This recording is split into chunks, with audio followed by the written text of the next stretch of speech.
সোণাপুৰত আমাৰ উচ্ছেদ অভিযান চলি আছিল। সোণাপুৰ এটা tribal belt and block.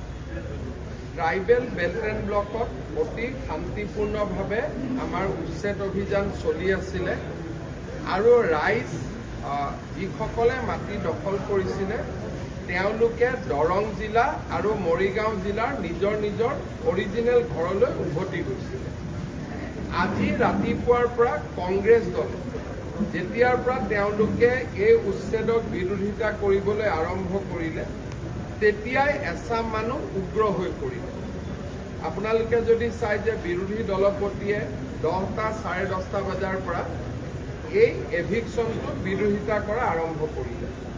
Congress দলে জনা উচিত যে ট্ৰাইবেল বেল্ট এণ্ড ব্লক অসমত কংগ্ৰেছে আনিছিলে আৰু কংগ্ৰেছে এতিয়া ট্ৰাইবেল বেল্ট এণ্ড ব্লকত এভিকশ্যন হোৱাৰ বিৰোধিতা কৰিলে।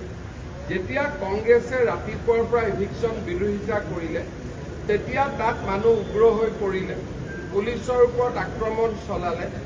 আমাৰ চাৰ্কুল অফিচাৰ, আমাৰ তাৰে থানাৰ OC আৰু DCP গোটেইসকল ঘায়েল হ'ল।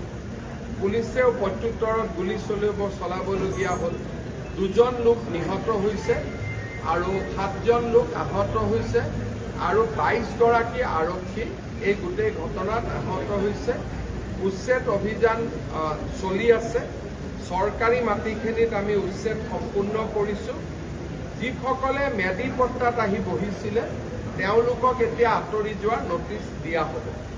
গুৱাহাটীৰ একেবাৰে লগত আজি যি ধৰণে সংগঠিত আক্ৰমণ হ'ল সি আহিবলগীয়া দিনবিলাকৰ পৰিৱেশৰ বিষয়ে আমাক আকৌ এবাৰ ভবাই তুলিছে যে আহিবলগীয়া দিনবোৰ কিমান ভয়ংকৰ হ'ব পাৰে। আৰু এইটো গুৱাহাটীৰ গাতে লাগি থাকে, মহানগৰৰ গাতে লাগি থকা অৱস্থাত আৰু যোৱাকালিলৈকে সম্পূৰ্ণ শান্তিপূৰ্ণ আছিল। তেওঁলোকে নিজৰ নিজৰ ঘৰত ঘূৰি গৈছিল আৰু আমি ট্ৰেকো কৰি আছিলোঁ। কিন্তু আজি ৰাতিপুৱা কংগ্ৰেছে উৎসাহ জনোৱাৰ লগে লগে পৰিৱেশ এটা অৱনতি ঘটে। এভিকশ্যন চলি থাকিব কাৰণ এইটো ট্ৰাইবেল বেল্ট এণ্ড ব্লক হয়, আমি খালী কৰিবই লাগিব। কিন্তু তাতে ট্ৰাইবেল বেল্ট এণ্ড ব্লকত 2টা ভাগ থাকে। চৰকাৰী মাটিত আমি নটিচ নিদিয়াকৈ উচ্ছেদ কৰিব পাৰোঁ, কিন্তু মেডি পট্টাৰ মাটিত আমি নটিচ দিব লাগে। এতিয়া মেডি পট্টাৰ মাটিত আমি নটিচ দি এভিকশ্যন।